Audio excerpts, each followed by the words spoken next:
आप देखें साइम अयूब पे आप ये रिलाई नहीं कर सकते कि यार ये हमें आउट भी करके देगा और स्कोर कंटेन भी करेगा।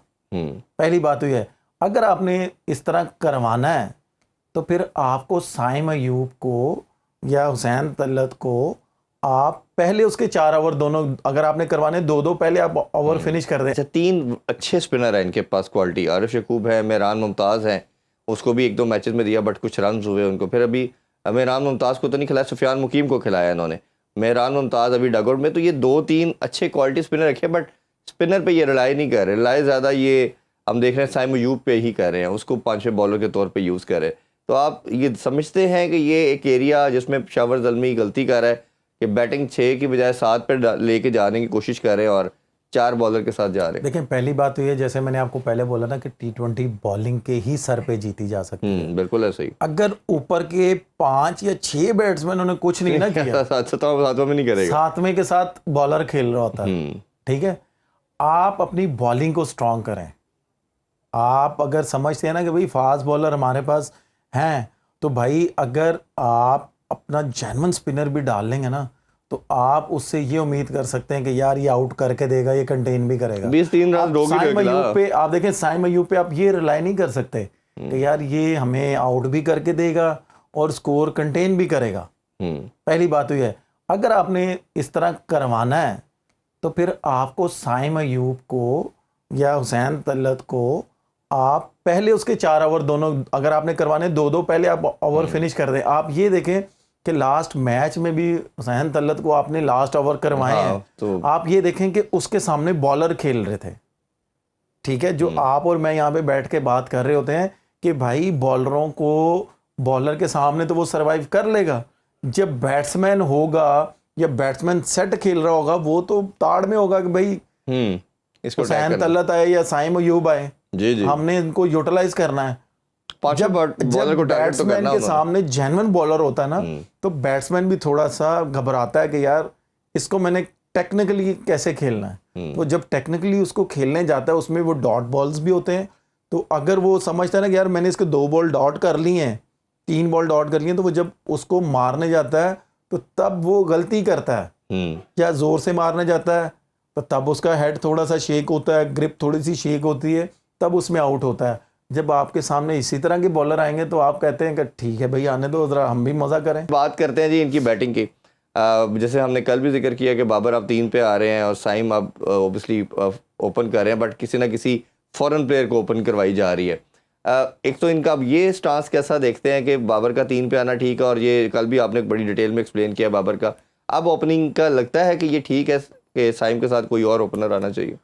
देखिए, ठीक तो पहले भी था, लेकिन वही बात आ जाती जैसे मैंने आपको कल बोला है कि भाई 5 साल मज़े कर लिए हैं, अपनी मर्जी कर ली है, अब फ्रेंचाइज़ों को भी चाहिए और इसको भी चाहिए, पाकिस्तान क्रिकेट बोर्ड को भी चाहिए कि भाई हमने इसको कैसे लेके चलना, और बाबर को भी ये चाहिए कि मैंने अब अपने आप को कैसे लेके चलना है।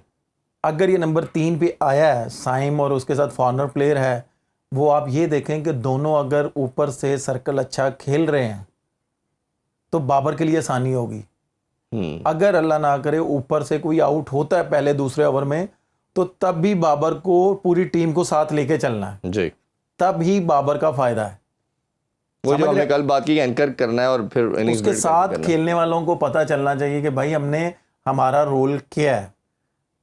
ये बड़ा प्लस पॉइंट होगा बाबर के लिए कि यार अब मेरा रोल ये है, अब ज़ल्मी की तरफ से मेरा रोल ये है, जो कि होपफुली इंजी भाई ने उसके साथ बात की होगी, क्योंकि मैंने खुद एज ए प्लेयर इंजी भाई के साथ काम किया है, जवेद मियादा साहब के साथ मैंने काम किया है। जब हमारा इंडिया टूर, कोई भी बड़ा टूर आता था तो ये लेजेंड कैंप में आते थे, इनको स्पेशली बुलाया जाता था, और स्पेशली समझ लें कि यंगस्टर्स के लिए और जो मिडिल ऑर्डर्स होते थे उस वक़्त मैंने इनके साथ काम किया है। तो इंजी भाई बताते थे कि भाई आपने इस सिचुएशन में ऐसे खेलना है, इस सिचुएशन में ऐसे खेलना है।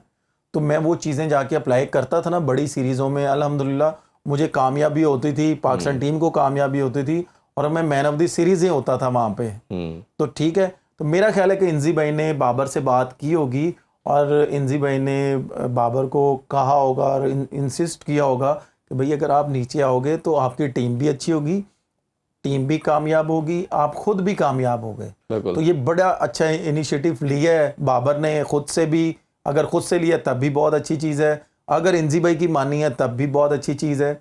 तो ये मेरा ख्याल है कि ये प्लस पॉइंट हो सकता है पेशावर के लिए, अगर स्टार्टिंग में ही ऐसा बाबर कर लेता और इंजी भाई कर लेते या हेड कोच कर लेते, तो मेरा ख्याल है कि अगर आज जो पेशावर यहाँ पे खड़ी हुई है कि भाई दोनों में से दोनों मैच जीतते हैं तो क्वालिफाई करते हैं, अगर स्टार्टिंग में होता तो मेरा ख्याल है आज जहाँ पे कोयटा खड़ी हुई है तो आज पेशावर यहाँ पे खड़ी होती। बिल्कुल। अच्छा, ये लास्ट क्वेश्चन आपसे जो सबसे एक इम्पोर्टेंस रखता है वो है हसैन तलत के हवाले से। अभी रिसेंट जो डोमेस्टिक भी हमारा इवेंट हुआ उसके अंदर भी वो कैप्टन बने, जीते अपनी टीम को, उन्होंने लाहौर को टाइटल भी जिताया और अभी भी देख रहे हैं कि बड़े अरसे से परफॉर्म कर रहा है। और जो न्यूजीलैंड की लिए टीम भी सिलेक्ट की गई थी तो सिलेक्टर्स ने ये बोला कि ये हमारी कंटेंशन में था, हम चाह रहे थे कि इसको सिलेक्ट करना, बट कहीं ना कहीं वो एडजस्ट नहीं हो पाया, बट ये ज़रूर हमारी जिसे कहना चाहिए ऑन द एज था सिलेक्ट होने के लिए पाकिस्तान टीम के लिए। तो उसको कैसे इवॉल्व होते देख रहे हैं और लंबे अरसे से कंसिस्टेंट वो परफॉर्म कर रहा है बैटिंग में भी और समहाउ बॉलिंग में भी कह सकते हैं। भाई अगर आपने पिछले टूर पे बोला, ठीक है, अब आपने PSL में भी देख लिया उसको परफॉर्म करते हुए, तो भाई बांग्लादेश आ रही है, डालो ना इसको टीम में, आप इसको तैयार करें, आप इसको तैयार करें। ये हो गया, फिर आपका वो आमिर जमाल हो गया, ठीक है, आमिर जमाल 140 प्लस करता है, तो आप इनको तैयार करें। फ़हीम अशरफ को आपने ऑलरेडी देख लिया है, वसीम जूनियर को आपने देख लिया है, क्योंकि अभी इन दोनों में टाई पड़ चुकी हुई है कि भाई इन दोनों को मुसीबत पड़ गई है कि भाई मैंने खेलना है, इसलिए ये एफर्ट कर रहे हैं। अब आपने बी टीम भी तो तैयार करनी है, आप हुसैन तलत को बीच में डालें, आमिर जमाल को बीच में डालें आप कि भाई हमने बी टीम हमने खिलानी है। लेकिन बात वही आ जाती है कि इनको डर होगा कि यार अगर हम इनसे हार गए, जो कि हमने कहा था कि जी हम थोड़ी सी तेज़ विकेटें बनाएंगे जी, तेज़ विकेटें बनाए, बांग्लादेश टेस्ट सीरीज़ हमसे आराम से निकाल के ले गया वो।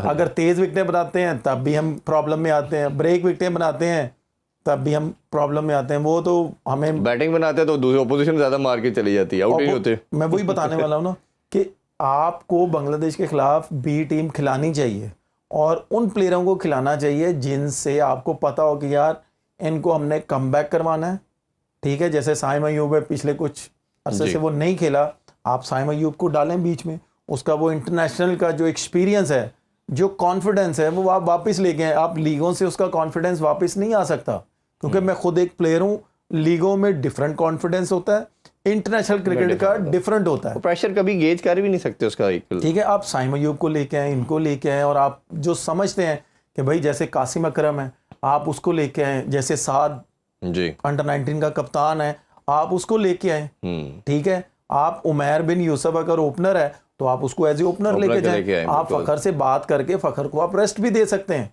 कोई ज़रूरी नहीं है, आपको पता है कि भाई फखर हमारा मेन प्लेयर है, आप फखर को रेस्ट भी दे सकते हैं। अगर वो मानता है, नहीं मानता तो उसकी अपनी मर्जी है, लेकिन आपने बी टीम भी तो तैयार करनी है। आपके